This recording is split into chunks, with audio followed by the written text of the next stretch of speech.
We're down about 500 points. That's only about 5%.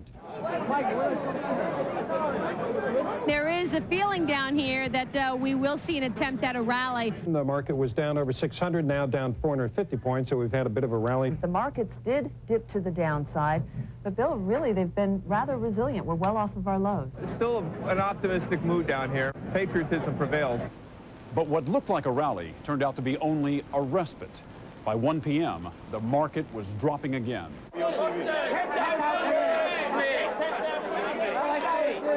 We are drifting is the word, towards the lows of the day. The markets are having a little bit of a struggle right now.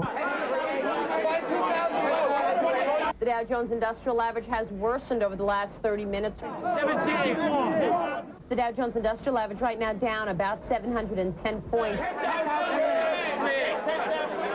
Oh, it's been very frustrating, Ron. I mean, it's been a dreadful day. Yes, it was the worst point drop ever, but in terms of percentage losses, no, definitely not even close to the worst one.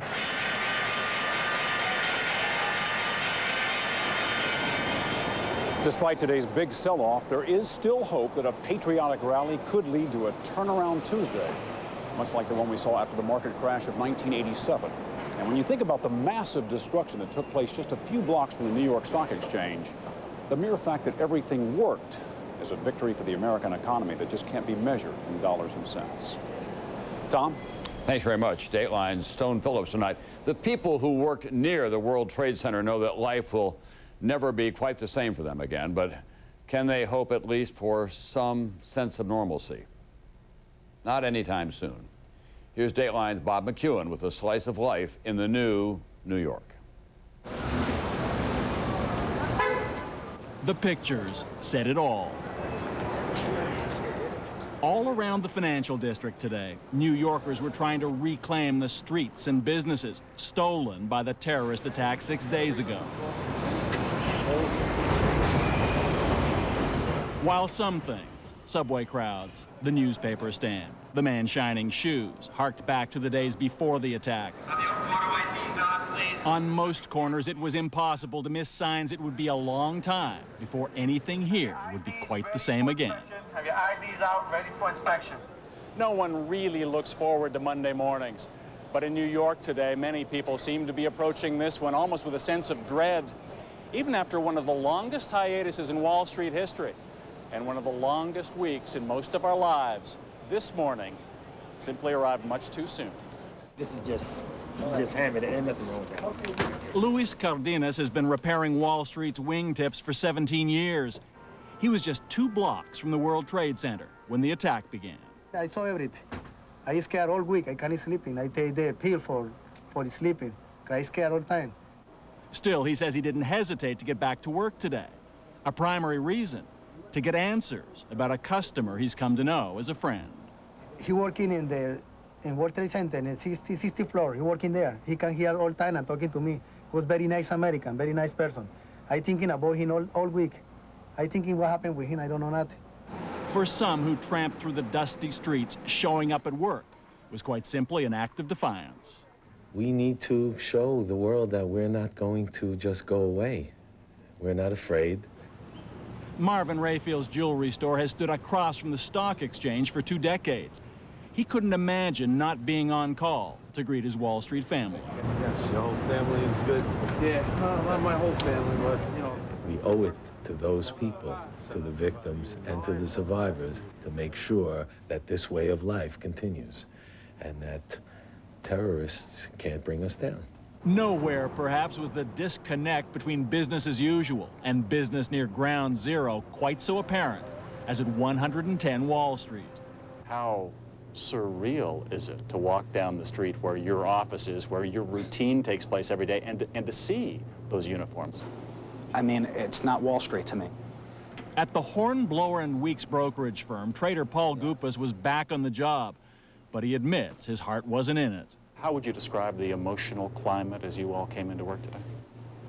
It's indescribable. I mean, just coming up the train today, the subway, you could see it in people's faces. People are afraid. You know, I've worked on Wall Street for 9 years, and You know, I've walked through these doors at 3:30, 4 o'clock in the morning and never felt any fear. And, you know, now it's just, you can't explain it. I mean, it is surreal. In the interim, I'm just telling guys to hang tight, stay in cash as much as you can. I wouldn't be panic selling anything here. Gupa spent much of the day reassuring clients overseas. Around 10:45, with the market dramatically down, a bad morning got even worse. At the same time, you have bomb threats going off everywhere. So. A bomb threat next door, followed by another scramble to the street. Somebody has the gall to call in a bomb threat right next door, makes it difficult, you know, and at the same time, when you have open orders out there and you're running downstairs and clients are wondering what's happening to my money, that's a difficult situation to cope with. Kat? Hey, listen, do me a favor, because I know Mom is watching TV and our building was evacuated. Call her up and tell her everything's okay. Denise Carseni was in the same office when it was evacuated. They told us we could go back in. She says she had to force herself to go back to her desk when they got the all clear, just as she had to force herself to come to work this morning. I'm full with sadness and sorrow and fear. I didn't think I was very fearful until last night when I knew I had to come here. Fear of what exactly? Because it's not over. I don't think it's over. I know that we are protected. You can tell by the soldiers and all of that, but I'm so afraid that, you know, it's just going to be surprise, you know, it happens again. Denise went home tonight, hoping tomorrow will somehow be better. So she'll be back, as will millions of other New Yorkers, though it may be a very long time before their hearts and minds are back too. I'll be back later in the program with an interview with one of the most powerful financial people in New York, and in just a moment, the story of two friends united in life and now in death.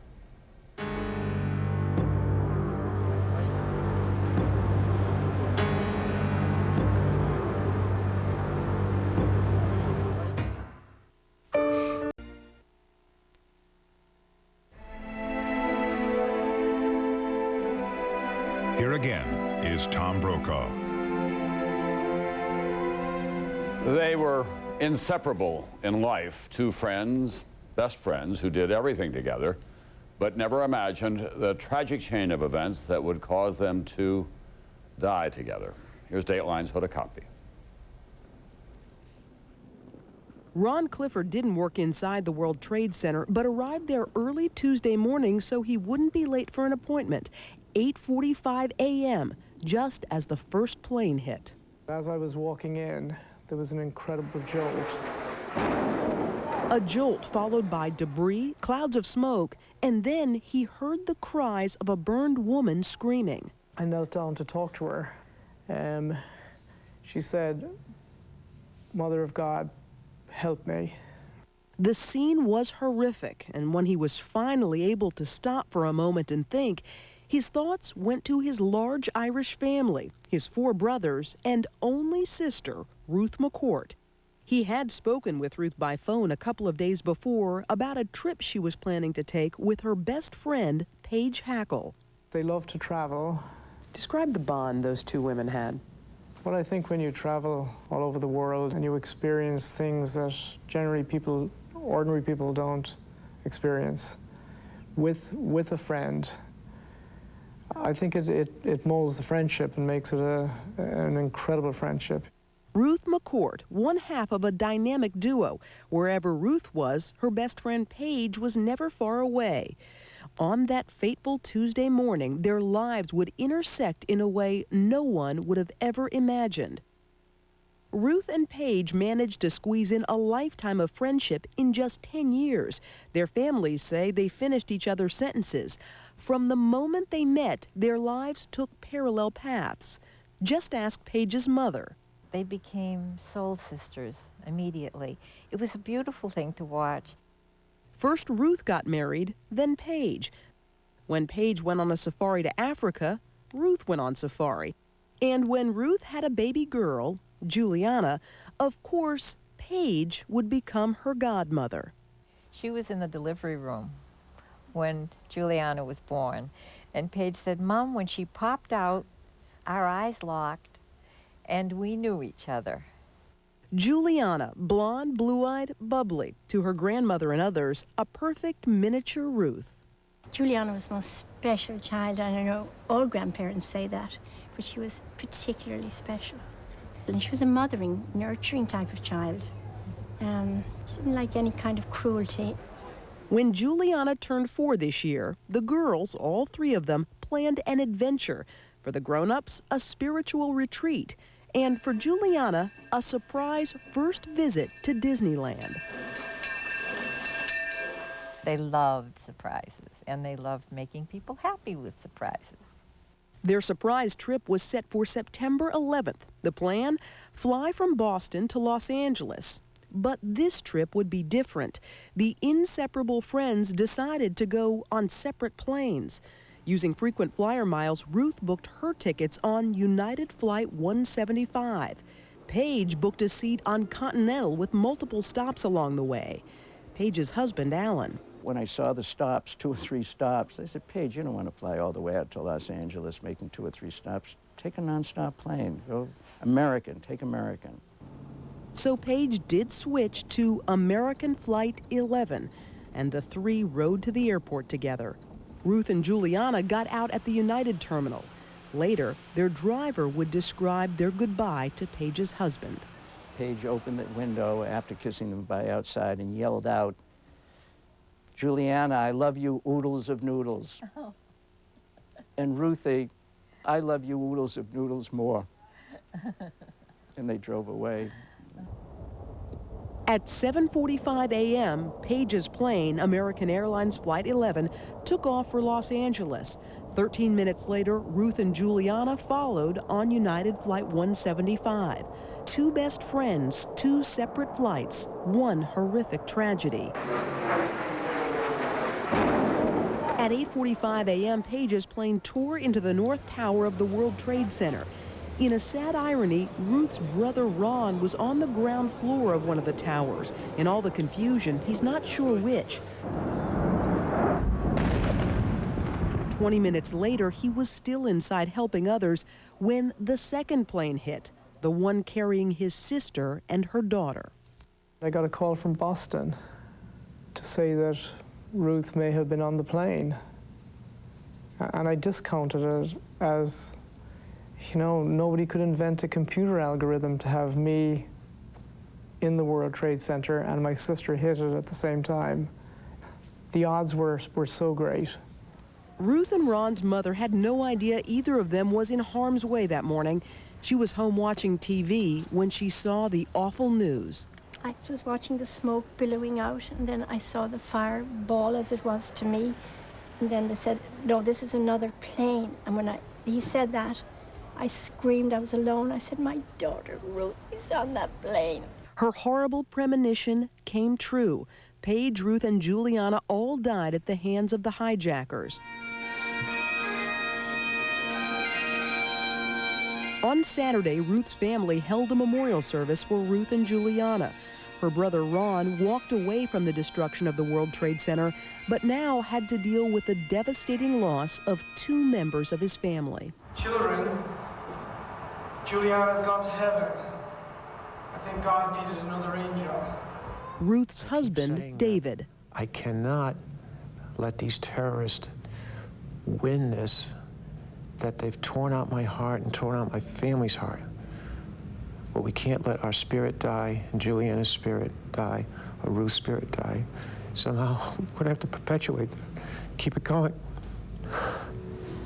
Ruth's family is establishing a foundation in Juliana's name to teach children tolerance. They hope it'll help prevent future tragedies like the one that killed Ruth, her daughter, her best friend, and thousands of others. And for Ruth, a song in her honor, written by friends.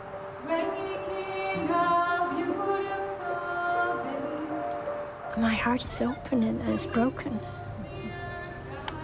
It's absolutely broken, my heart. It's lovely to talk about my family, but when I have this quiet moment, I could almost go mad with grief. And yesterday, just one day after they said goodbye to Ruth, a memorial service for Paige. I looked at you and thought, I wonder if I would be that strong. What's going on that we're not seeing? You're not seeing our pain. You're not seeing our grieving. And I see no end to it. They have no bodies to bury, so they're holding on to whatever they can. For Ruth's family, it was something a police officer brought from the scene of the crash. He brought me back a container of ashes with this piece of glass. And he said, I hope this piece of glass will give you and your family comfort. He said, it's such a thick piece of glass, you'll be able to etch something on it. What do you think you'd etch on this piece of glass for Ruth? What a sister. What a sister. Mm-hmm. I will remember this way. That best friends died the same death in different planes on the same clear fall day, some call coincidence. Others call it fate. Both families find some comfort that these best friends died together. And face the sky and wonder why you're gone, but not for us, but not for us.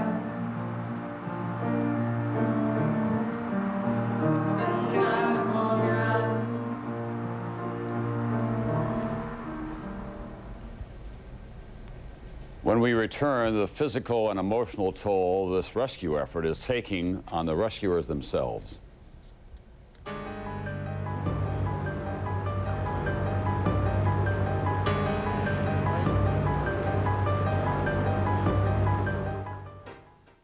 When we're called to make a contribution. Nothing in... I'm sending... Again is Tom Brokaw.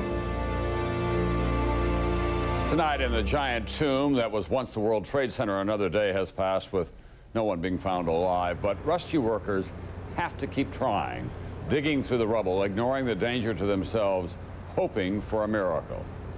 With that in mind, NBC's Dr. Ian Smith went to Ground Zero with his own video camera to see what happens to workers who refuse to give up the search, even when their own health, their very lives are at risk.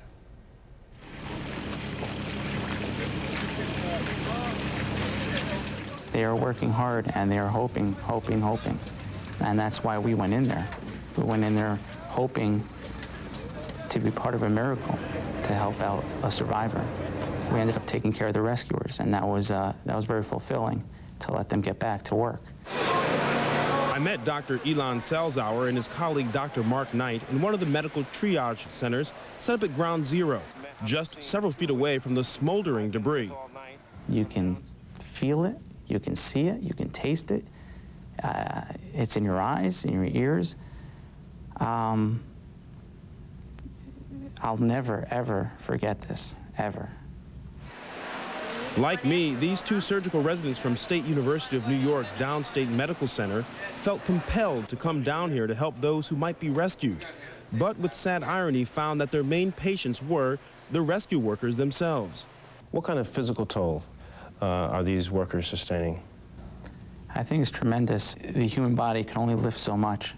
And so when you deal with these huge pieces of metal structure, support beams, they really can't do that. I think when you really see the scene firsthand, you realize how treacherous the environment is to work there. There's a lot of wet surfaces. There are a lot of twisted metal, spiculated pieces of debris, which pose a significant threat to these workers. But most cases we saw that night did not involve large beams or glass panels, rather pulverized concrete, dust-thin glass, particles flying throughout the site of the wreckage, irritating workers' eyes. Another prevalent problem, difficulty with breathing. The ever-present stench and fumes of burning plastic, rubber, and metal seared workers' lungs. It's still too early to tell if there will be any long-term effects from the exposure to the cancer-causing asbestos found in the building's insulation. Some doctors say the damage will most likely be minimal since the exposure will ultimately be brief. But others warn this exposure, short but at times massive, may predispose workers to blood clots that could lead to heart attacks. And still, we saw these workers go right back in, undeterred by the threats to their own health.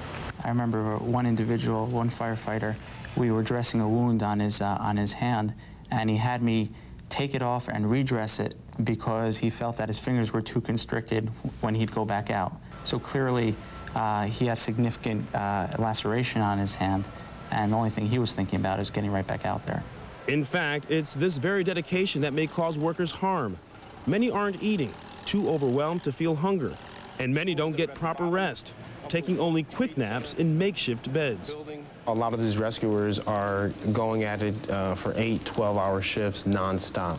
Some of them refusing to leave the site. A lot of them operating on adrenaline. Talk about what happens when that adrenaline surge no longer exists.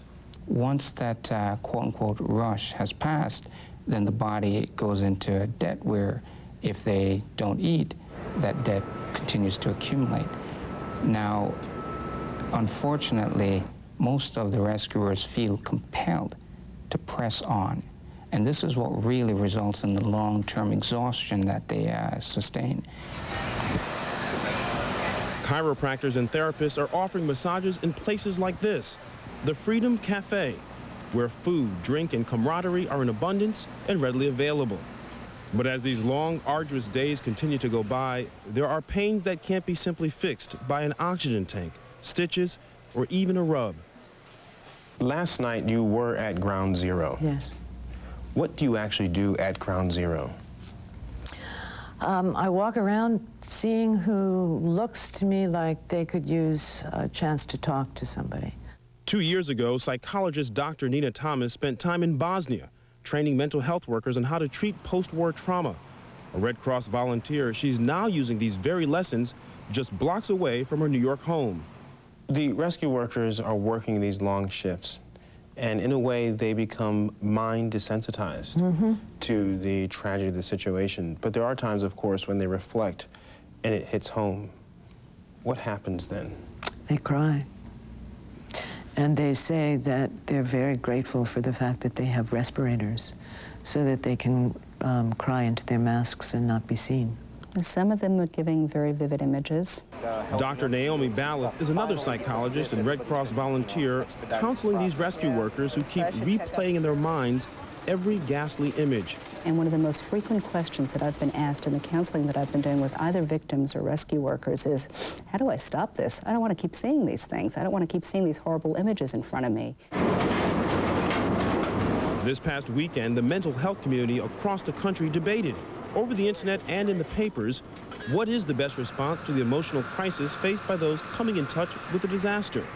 Some professionals wondered whether it was too early to intervene, whether certain techniques might be ineffective, even counterproductive so close to the event. But to many around Ground Zero, it's obvious some workers need to talk, now. Let's talk about the differences between the trauma experienced by the rescuers and that by the family. Are there any differences? The people who have lost loved ones have not been in the middle of this. And that, in a way, almost protects them. It is a kind of membrane that the rescue workers themselves don't have, because they're literally up to their eyeballs in this mess.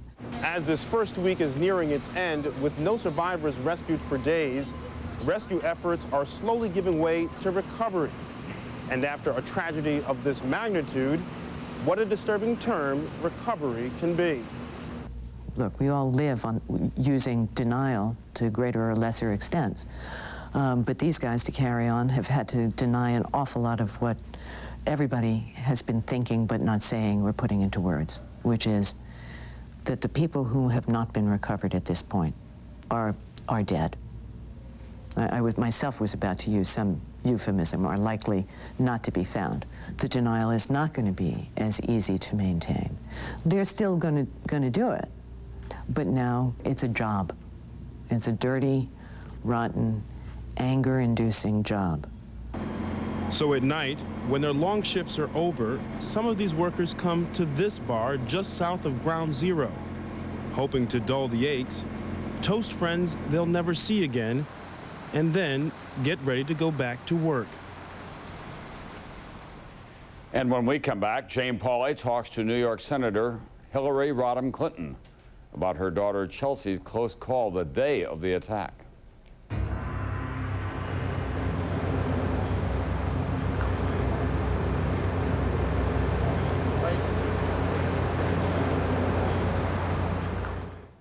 You go fishing every week. New York's junior senator knew many crises in her 8 years as First Lady, but this is her first major test as a politician in her own right. Jane Pauley sat down today with Hillary Rodham Clinton, and Jane, the attack hit home very close for her. Indeed. Of course, this tragedy reverberates on so many levels now. The families in which thousands of children are now motherless or fatherless or both. The extent of the disaster in dollars, $20 billion, Senator Clinton calls just the first installment. But even for a United States senator, it began on a very, very personal level. Tuesday morning, Senator Hillary Clinton's first thought when the second plane hit was terrorists. Her next thought was Chelsea, who was not only in New York, but staying downtown. She'd gone what she thought would be just a great jog. She was going to go down to Battery Park. She was going to go around the towers. She went to get a cup of coffee, and that's when the plane hit. She was close enough to hear the rumble. She did hear it. And to see the smoke in That's person, not on television. No, of course, Bill was in Australia, and you know, he was so upset by what he was seeing on television that I didn't want to tell him that I couldn't find her until I found her. I told him that, you know, everything's fine, don't worry, but I couldn't do it with the level of assurance that I needed until I could find her a couple of hours later. Thousands weren't so fortunate. Last week, the former First Lady introduced a bill to speed federal aid to families of rescue workers who are dead or missing, while her successor was giving the nation its first glimpse of how she can handle a crisis. And let our children know that we also share their feelings, that we're sad, but that we're together. The senator was impressed. You said she made you proud. She did. Why did you use that word? Well, because I know how difficult that position is from my own 8 years of experience. And, you know, when the country is under attack, when your husband may very well be a target, it's not easy to go out there and in a composed and very gracious manner. So I was just very proud. The president did come under some criticism for not appearing in public as often as some think he might. What is your comment? You've lived in the White House through crises.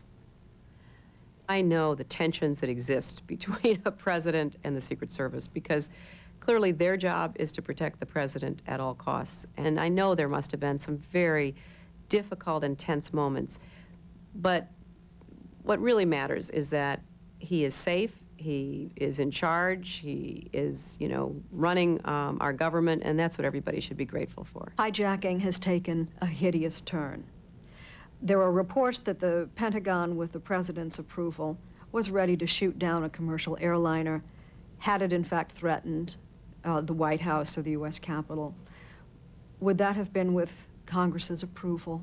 I, for one, would not have second-guessed that decision.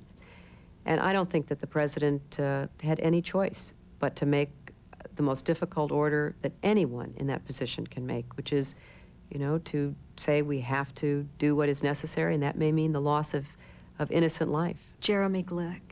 Do you know his story? I do. Last week, Dateline viewers met the family of the 31-year-old man who told his wife by airphone about plans to rush the hijackers of the fourth plane, then bearing down on the nation's capital. They took it into their own hands. In fact, I think they had a vote, as one of the accounts tells it. They voted about what to do. What could be more American and a greater rebuke to those who would try to destroy our way of life than to have a vote on the plane about what to do and to take action immediately. Clinton's office is researching a suitable memorial for the heroes of Flight 93, perhaps even the Congressional Medal of Honor. Meanwhile, as the work of recovery goes on, she's brought fellow members of Congress to see for themselves what television does not convey. Our elected representatives are on the front lines of making the decisions about the war we're waging against terrorism and about rebuilding New York. And there is nothing like it. We don't want anyone to feel in a week or two or a month that the enormity of this somehow can be gotten over. We can keep going, and we will, and we can rise even higher and better than we were, but we can't ever forget what happened on Tuesday. Senator Clinton has made 3 visits now to the scene of the devastation, which she says encompasses 16 acres. And while the search for survivors has been so disheartening, the work there is just as determined as when she saw it first, when she said she felt like she was standing at the gates of hell. Tom? Thanks, Jane. And when we come back, the latest on the investigation, also one of the most powerful men on Wall Street with his view of where the U.S. economy goes from here.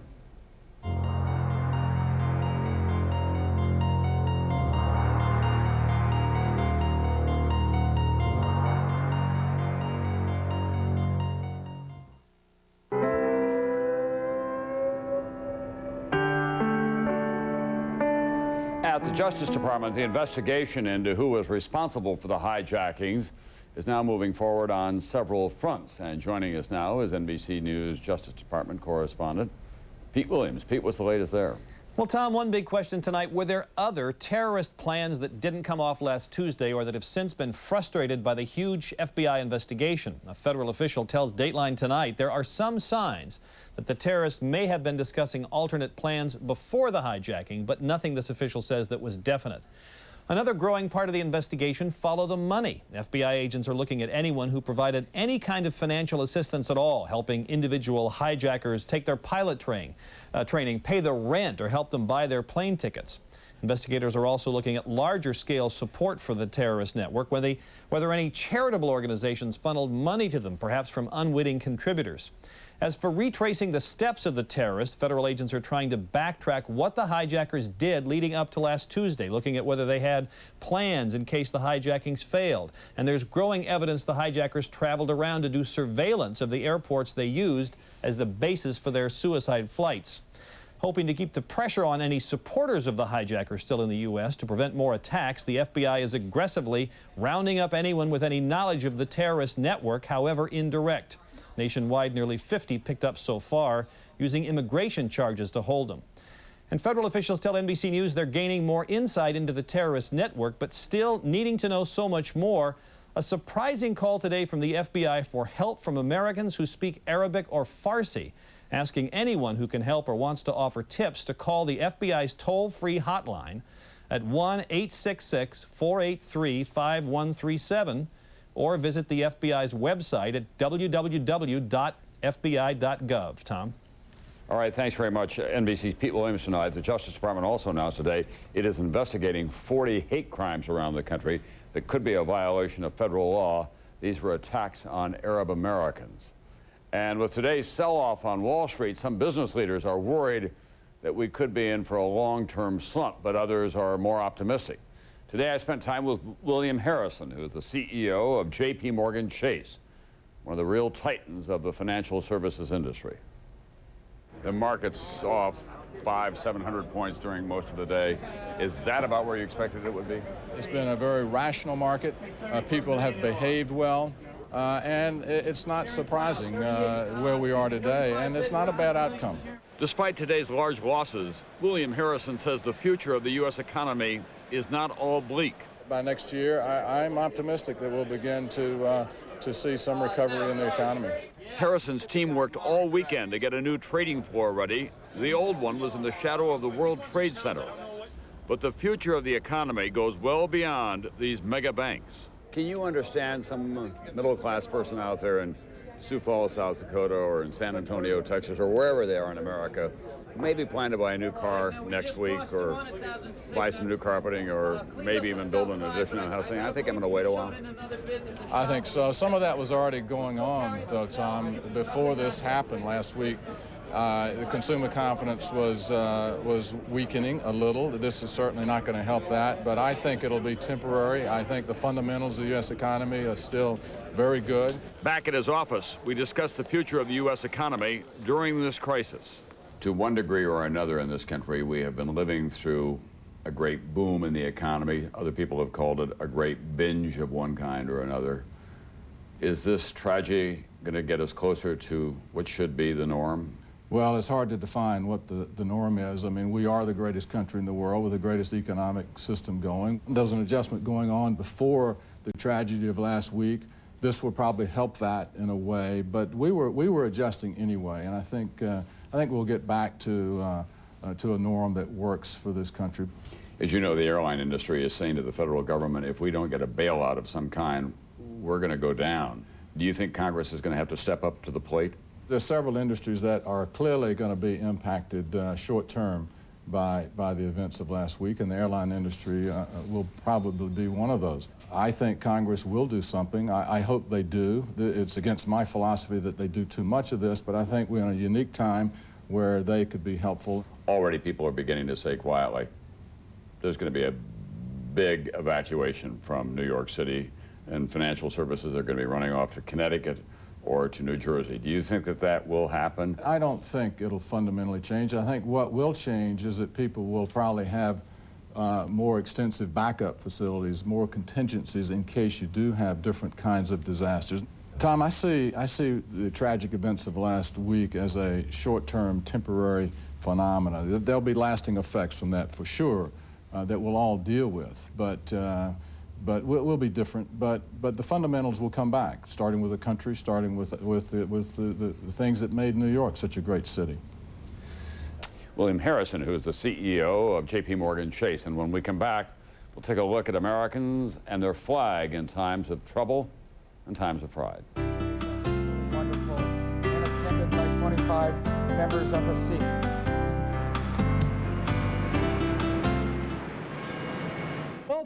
Is Tom Brokaw.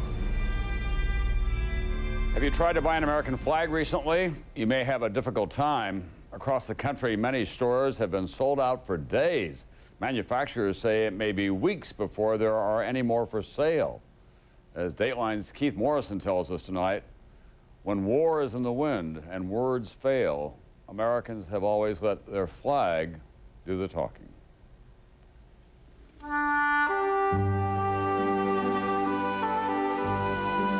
The other day in the papers and on TV, there was this picture of some brave and determined firemen in New York, right in the middle of all that sickening mess, raising the flag. Sure, it was familiar. It was like somebody had picked up the Iwo Jima statue and put it down in the place where it was needed, exactly at that moment. There we were, up to our necks in the worst thing that could happen, and all you had to do was look up, and there it was. Just like in the song.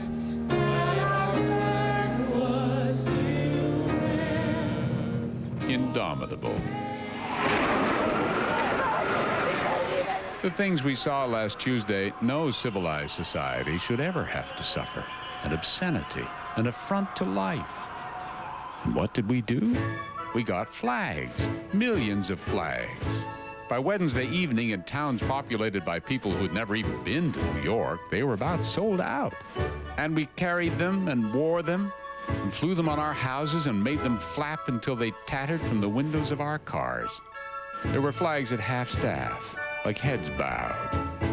A flag 7 stories tall on a city hall. Little creative flags. A bunch of people in Tucson got together and made a flag out of themselves. Mind you, it must be said that there are those who worry a little about the extent of the flag waving lately. Why worry? Sometimes people twist patriotism into an excuse for vengeance, even hate, misplaced passion. Works both ways, of course. Remember scenes like this? When people get mad at America, it's often the flag they go after. And some of those times, it was Americans themselves burning the flag, wasn't it? Mad as hell. It's a potent thing, that flag. It's been honored and cursed and shot up and beat up and burned, hanging around through generations of sunny days as just a piece of cloth, just a creaking old icon. And then will come a moment when all seems lost and God in heaven shudders, and there in the dark some tenacious soul too stubborn to quit raises the flag, and tomorrow is possible again.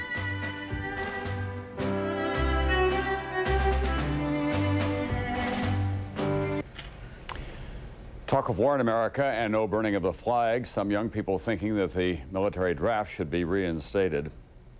It is a new century, a new war, and new reason in the land for war. I'm Tom Brokaw. A reminder, we'll have continuing coverage throughout the evening on this NBC station and, of course, on MSNBC as well. For all of us at NBC News, good night for now.